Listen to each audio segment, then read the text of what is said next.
Hey Chad, how you doing? Good, man. So this is a big day. It is a big day for us. It is a big day for Alliance as well. Yeah. I didn't imagine there would be this many people showing up for a first flight. If you'd have told me that, I would have been surprised too. I mean, I started seeing it kind of come in, and I haven't been anything else, so I have nothing to go off of, but I will tell you that I was excited to see people kind of flowing in, because I think we are excited about this opportunity for us in this town. Jeff Sprock, the city manager, said that they had 200 cookies, and they're all gone. They're all gone. So I don't know whether that says something about Alliance's love for cookies, or whether there was that many people here. It's hard to say how many people. I think we have well over 100, I'm sure. Yeah, I think over 100. Yeah, I think so too. And it was nice to have the fire truck out there greeting our first That was cool. flight. That was really cool. You think about that as a retired pilot, right? That they would do the bath. I dreamed about it. Like once in my life, I just want to have that bath, you know? But it was cool. It was neat to see that. I think it was neat to have my grandkids out here to watch this as well. It was really cool. Your grandkids? Yeah, I had 3 of my 8 grandkids out here. So it's interesting. We talked to the mayor.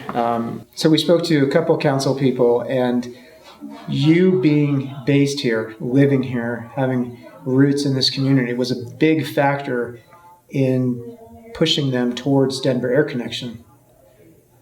I kind of suspected as such, because I knew we still had to bid on it, but I always hoped that relationship, and Lynn and I have worked together a lot. When they have done construction on the runways, they've done rotomilling, they've done taxiway shutdowns. I've always been in the meetings with MC Shaft, which is the engineering company out of Scotts Bluff that does all the work out here. So I've sat in all the planning meetings 6 to 8, sometimes a year ahead in advance before we get this actually done. So we've worked together, and I hope that relationship was going to make a difference as we bid this opportunity, this route. So. It absolutely did. The comments were, this airline is based here. It's an Alliance airline. They don't look at us as a Denver airline or Centennial Airline, Colorado Airline. Right. They look at this as this is their airline. That's great.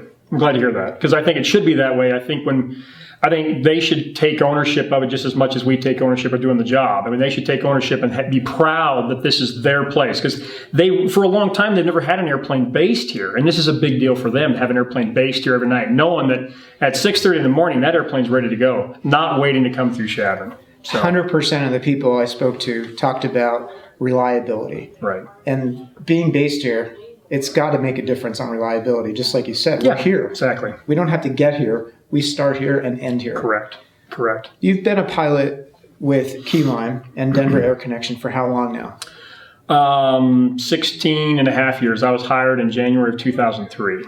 So you started with how many hours? I actually started with around 800 or so, and I built up some time as a first officer in the Metroliner, and then was flight instructing on the side, building up hours as well, heavily during the weekend. And you maybe heard early on, Wade and I have known each other since the day I stood for flying in 2001. Wade and I knew each other really, really well. And he actually gave me my first commercial flying job, flying a radio traffic reporter in the back of a 172. Oh, wow. So that was my first job with Wade, because that was Wade's deal. Is he owned the 172, and we put a guy named Jonathan Steele, who was KSOI 101.1 in Denver. He was the traffic reporter for that radio station. I used to fly him around. We had several other pilots that did that, but I also did that as well. So I built time that way as well. But in 2003, that's kind of where I started. I got some SIC time, built up enough time between that and also flight instructing to eventually get to Part 135 mins, 1,200 or so hours, and started in the Cessna 404 in April of 2003 as a PIC, captain in a 404, 400 series Cessna, called the Titan. Yeah. That's how I started. And believe it or not, I actually started flying to Scotts Bluff, my very first flight. My very first route was Scotts Bluff, Nebraska. So I was already involved in this western Nebraska community going all the way back to 2003. So basically in 04, right around the latter part of January, I started back up, flew the 404 a few months, and in April of 2004, I was typed to the Metroliner as a PIC. So at that time, 2004, KeyLime had the 404s, 2 Metroliners. We had more than that. In 2003 was our big growth year. Summertime of 2003 was a big year that we really kind of bet the farm and brought in, I think, 5 more Metros. But I think when I first hired in 03, we had one 404. We eventually bought 2. We had, I think, 4 or 5 Navajos. I think I had 4 or 5 Metros. By the end of 2003, in the summertime, we had, I think, picked up 4 to 5 more Metros because UPS wanted us to take over more of the ramp at DIA.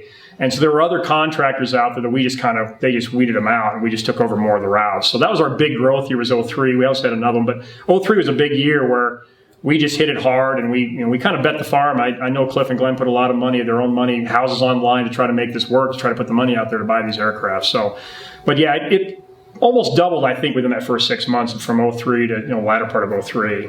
So as you developed your flying skills in the Metro and built your time, the normal career path would be build time and start looking for a job someplace else, but you stayed. I did. Believe it or not, when I was first offered the opportunity to go to the Metroliner in 04, Great Lakes also had offered me a job as well. And that was where everybody went. All my buddies went to Great Lakes and eventually moved on to Frontier. And that was kind of the normal career path, and I think it was just normal for everybody to do that. And I just kept thinking, I don't want to be an SIC. I really like flying. I love flying the Metro. I still love flying the Metro. I've been flying it forever. We're 16, 15 some odd years been flying the Metro. I love flying the Metro. But I just loved kind of doing it by myself, single pilot. It just was kind of my thing. I always thought it was therapy. I didn't have to pay for it. Flying to me was therapy, but I didn't have to pay $90 an hour to go to therapy. So I never really left. I mean, I'll admit I've had a couple of different interview experiences to leave the company. Didn't get hired. I did interview at Frontier at one time. I did interview at Kalita. But you know what? I only did it more just to kind of see if there was an interest in me. But at the same time, to me, Cliff and I have always had a really good relationship, and it was like family to me here, and still like family to me here. But yes, I think a lot of guys moved on, a lot of guys left, and I just loved it. When I finally moved up here at home, met my new wife, Donna, and we moved up here. She'd already been up here, but I moved up here in, I think, right around 05, 06. At that point, I was really happy, and I was just flying home every day. And I think it was just momentum that just kept me just doing this, because I was home every day, getting paid a decent wage, and still flying the Metro and still having a ball. So it's hard to replace what you're describing from a lifestyle perspective, joy of flying perspective. My experience in just over a year here with the pilots, especially pilots that stay, understand the lifestyle that we have. Yeah, you do. That Cliff and Glenn do whatever they can to take care of us and give us a balance and give us life. We fly as much as we want, when we want, and often where we want. No other airline that I've ever heard of does that. Not at all. And they'll bend over. They've always bent over for me, and I know that Cliff was excited about getting this for me. He's like, I can get you home a little more. You can do it as much or as little as you desire. If it gets you home a little bit, that's okay. And I thought that was really a big deal for me. It wasn't necessary because I'm happy doing what I'm doing. But if I get home maybe one extra night a week, that's a good thing, But to have him say, hey, this is your baby now, and you can have fun with it. You can play with this toy if you want to. You can leave it alone, whatever you want to do. And that's offering a lot to me that I didn't expect. Yeah. I don't know if you remember, I've read it recently, but we have a pilot's creed. And I developed that with all the senior pilots' input. I know you had made some comments on it, and Dan Taylor, Nels Peterson, Jonathan Thorne, all of the pilots that I respect. I don't want to say most, but I just respect the knowledge base that you have, and are so willing to share with us as new pilots coming into this company. Like you, I kind of felt like I found a home here and a family, and for the first time ever, I felt like I belonged someplace. Yeah, I agree. It's only because of the senior pilots and that whole notion of, look, if you want to be a pilot here, this is how we fly. We fly by hand. Yep, we do. And we fly very precisely. And we call each other out when we're not flying precisely. Even last night coming in, Cliff had a less than subtle landing. And the first thing he did, because Seth and I were right behind him, he looked right back and he said, I don't want to hear it. Exactly. He knew right away. We hold ourselves to a very high standard. And I think you have to as an aviator. I think you're always learning, you're always growing, and you're always trying to be better. I had an interesting conversation with Reese not that long ago, and Reese says, I'm tired of flying the Grand Junction run every day. And I said, but think about this, Reese. I've flown the Alliance run now for 13 years. Could be considered very, very boring, but you know how I kept myself sharp? I try to do it better every day. Yeah.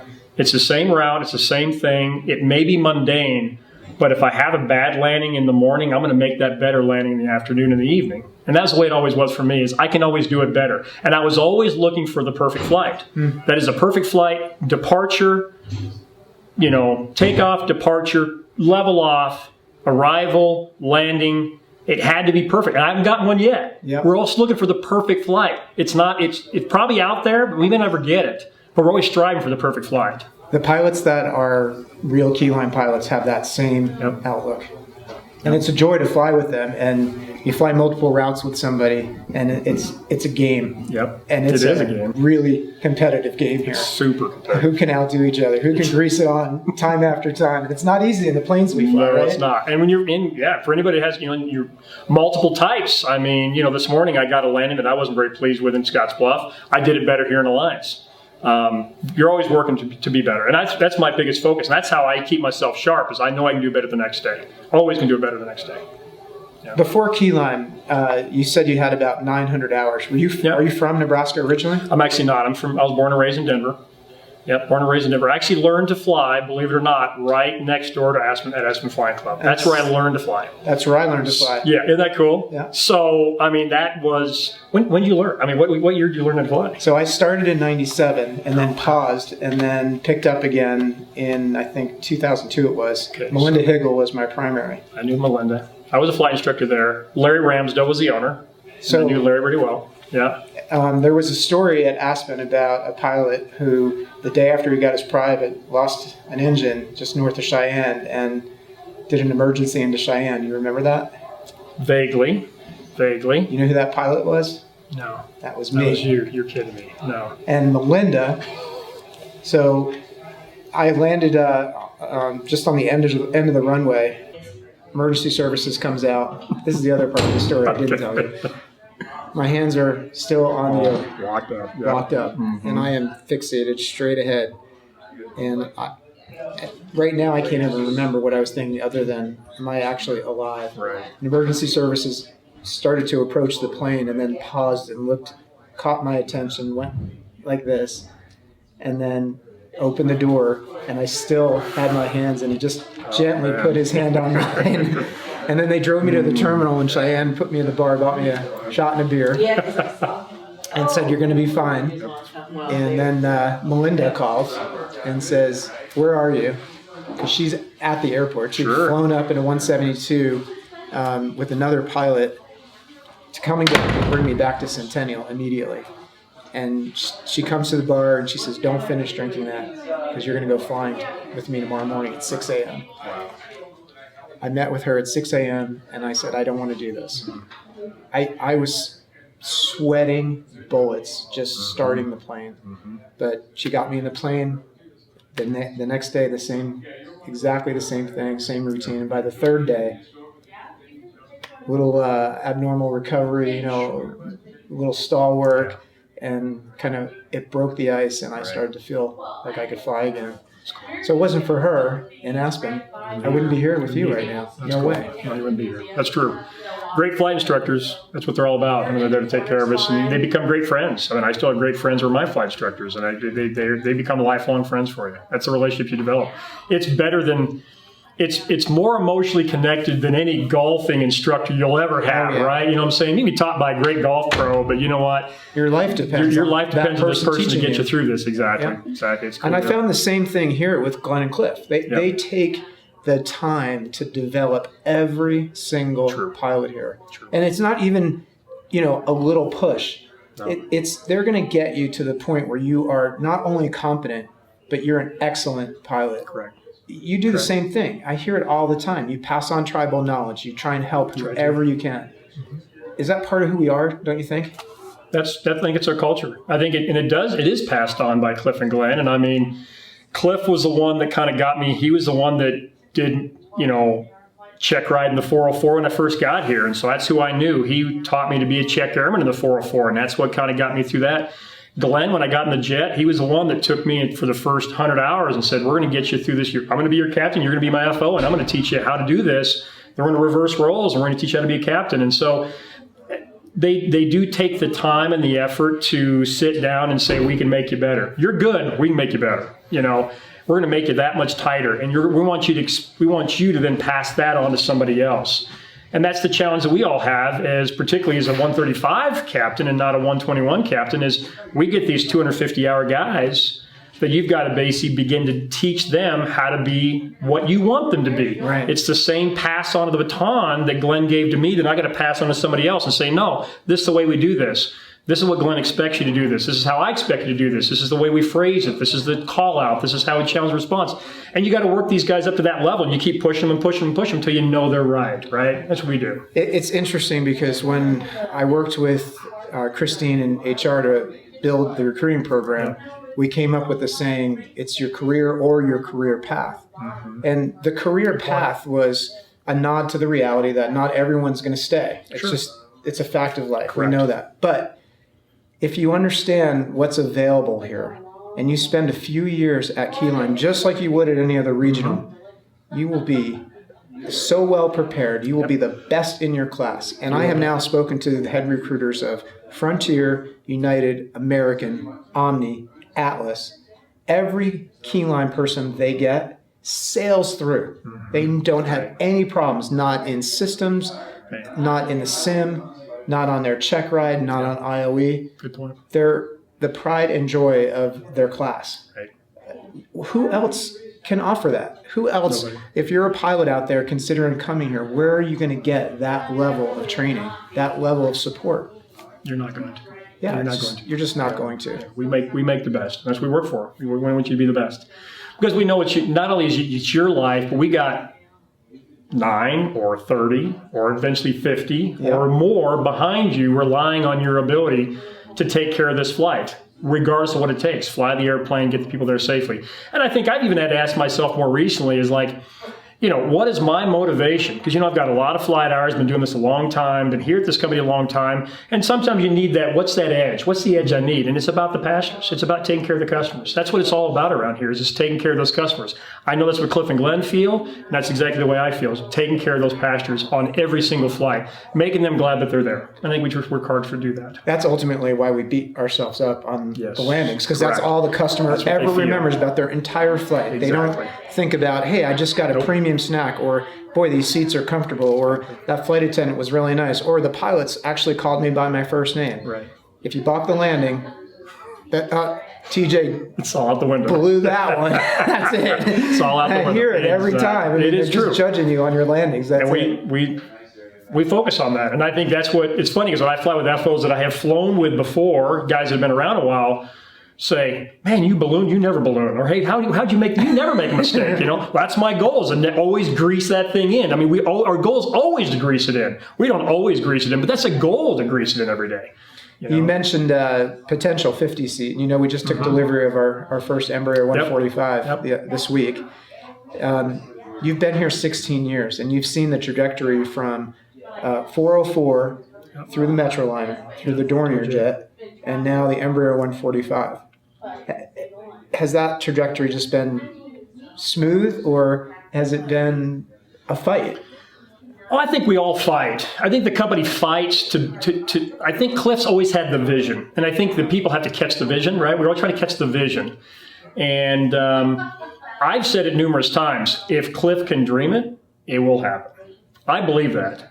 I wouldn't bet against the guy on any poker game in the world. Yeah, because he'll bet it. He just wills his way. Yeah, he does. He just muscles his way through everything, but he pulls us along with it. Yeah, and I think that, could I have imagined this? No, but when I first hired on, I saw the first renderings on a piece of paper for Denver Air Connection that did not exist. I saw that logo many years ago that Wade had put together with a graphic artist. Did I know what it even meant? I didn't even know what it meant at that time. I just wanted to go fly an airplane, But that vision was there then. And it's now expanded out almost 17 years from the time that Wade also came over. Because him and I got hired here about the same time. He was in business development. I was just a simple pilot. But that vision was there, and it's progressed. And I think it's just because Cliff, and then with Glenn, alongside, let's just get this done. Let's do this. This is what he wanted. So it's hard to believe because it's still, you could have imagined 50-seat jets at KeyLimeAir? No, it's just, you just don't think like that. You're just happy just flying what you have. I mean, when the Metroliner was the biggest thing, then that was the biggest thing, and you're just okay flying a Metroliner. But, first the Brazilian, I'll never forget it. Same thing. Cliff grabs me. The first delivery of the Brazilian, we get it here, and he goes, hey, I'm going to show you a real airplane. And he goes, it's just smoother, and it's like it's just a real airplane. He says, a Metroliner, frick, that's just crap. This is an airplane. That was his thing. So he's always looking for bigger, better, faster, like we all are. But the Brazilian, and then the Doja, and I was kind of disconnected from the Doja just because I was still flying up here, but I saw that scope, and then I saw the NCAA stuff get really, really, and that was a lot of big wage things, getting that NCAA developed and how that relationship is, and the Halliburton and Schlumberger.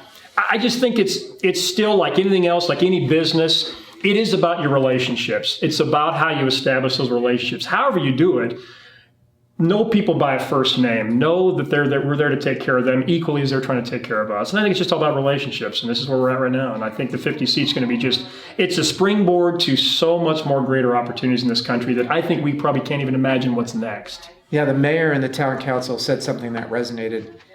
We made promises, and we kept every single promise. Exactly. Even down to the cookies we ordered and the signage. It was every single detail, every detail. And that's what KeyLime and Denver Air Connection are known for. The people in Riverton tell it to me all the time. And Sheridan, we talked to them, interviewed them. Yep. They went out very aggressively to their representative, their senator, their council people, and said, please don't let them leave our community. And no matter what you do, we're not going to let them leave. And we heard that again. We didn't know until today that the people in Riverton and Sheridan, the councilmen up there, actually told the council here that they were fighting for us and weren't going to let us leave. It's good to hear. I mean, how many airlines that... You're not going to get that. I think most airlines, we see it in the industry. It's particularly feeder airlines, it's a very disposable thing, right? It's typically very disposable. We don't want to be disposable. We want to be there because you want us there as much as we want to be there. And that's the biggest thing. Yeah, the personal service and customer service we offer isn't disposable because it's rare. Exactly. It used to be normal business, but now it's a rarity. Right. Well, I'll just tell you too, talking to Lynn when this first bid came out and we were still kind of in some of the challenges we were dealing with the previous carrier here. And I mean, Lynn just looked at me and she says, I know you guys can do this. I want you guys here. This is important to us. And we're frustrated with boutique. And the bottom line was really for them is we want to be able to communicate and have a two-way communication with you that we didn't have with the previous carrier. And that was the biggest thing. Just they wouldn't communicate with us. And that was Lynn's big thing is they don't communicate with us. We want to be able to have somebody we can talk with and say, hey, if we got to change the schedule, let's get the schedule changed. How does it work for you? Does it work for you? Let's make it work. And I think as long as we take care of the community by being flexible and open and honest what their needs are, let's provide a service for their needs and we'll take care of it. So you mentioned communications, and one of the things I do here as director of communications is try and build systems to allow all of us to work together, talk, share, socialize, do all the things that we should be doing. Right. I built our community site. Mm-hmm. You've been here a long time. Mm-hmm. Do you feel that as Glenn and Cliff hoped it would do, it's bringing us together more and allowing us to work together more, share more? I think it's there. I think we're still dealing with some of the early challenges. I think it's just hard to get, it's a little bit like trying to steer the Titanic. A lot of guys we all kind of get stuck in our kind of ways. I think we're getting there. I think the openness is there. I like the fact that we're beginning to create some inroads with, hey, somebody posts a video and likes and things like that. And we're kind of seeing, and you kind of like, oh, that's cool. They saw my video, they liked that. Or they saw the picture, they liked that. And that's cool. And I think that just continues to bring us together. I think it's still a work in progress. And I think we're getting there, right? I think we're still getting there. And it's going to be the newer people that come in that are really on board will kind of help support that culture because they're going to be indoctrinated from the beginning and not have to be the guys that go, we're going to steer these guys this right way. You know what I'm saying? So I think they're going to be better to help be excited at this new opportunity and feel that community that's there. So it's a process, I think. The best cases I've seen of people engaging are them asking questions in that public forum, and then all of a sudden everybody just came together with the information to provide an answer. Sure, I know, exactly. It's cool. Especially on some of the cargo stuff, the crew cars, and some of the things that I've done recently. That was a collaborative process of people contributing and coming together to build something for everybody. Correct. That to me was a big moment, a big change. It was. And I think we're excited about doing that. And I think that what took a fairly short amount of time could have taken 6 months to get that accomplished and accumulated. And we did it, in a matter of 4 or 5 days probably. That's right. So that was cool. It was really good to see. So you think there's anything that can stop us now? Oh, absolutely not. No, we're not stoppable. I think that, we like I said, I think the vision that's out there is even probably hard for me to fathom. But I think that as long as we keep working hard and keep pushing it, we've got this. We've got this. I mean, we're going to be bigger than I think people think we're going to be. You taxi by and you see, 2 Dojets and a Metroliner sitting out there with these gorgeous colors, and you know what? That's just the beginning. So when the first 737 or 57 or 67 rolls up, it'll happen. Are you going to be wanting a seat in that? It'll absolutely. I will tell you, I had a dream. I've never told Cliff this. I had a dream about 10 years ago. On the UPS ramp on the opposing side, I had a dream one night that there was a DC-10 painted up in key lime colors. Swear. I saw it in the dream. I still believe it'll happen. Wow. Well, I hope it does. Absolutely. Chad, thanks so much. Thank you very much. Appreciate it as well. Thanks, TJ.